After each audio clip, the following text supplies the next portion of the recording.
গুহা তো রয়েছে, তার মানে নিশ্চয়ই কোনো প্রবেশপথ থাকবে। আমরা একটু খুঁজে দেখি না? একটা কোনো ছিদ্র পর্যন্ত নেই, পথ কোথায়? দাঁড়াও, আমার মাথায় একটা বুদ্ধি এসেছে।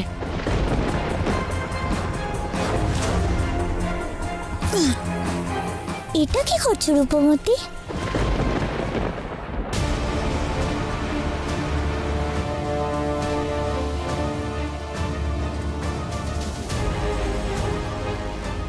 বোঝার চেষ্টা করছি যে কোনো ছিদ্রপথ আছে কিনা।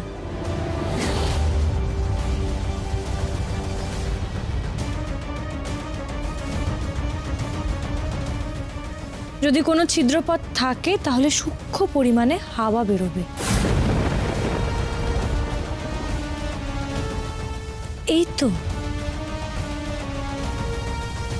এখান থেকে তো হাওয়া বেরোচ্ছে। এই দেখো, তাড়াতাড়ি এসো, এখান থেকে মনে হচ্ছে হাওয়া বেরোচ্ছে।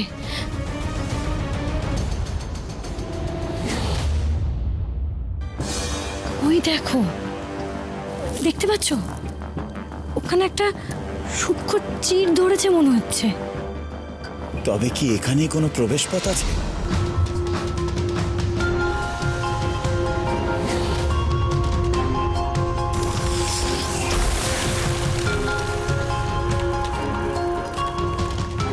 এই জন্যই বলে রূপমতির বুদ্ধি। তোমাকে বাহবা না দিয়ে যায় কোথায়? চলো, এখন আমরা সবাই ভেতরে যাই।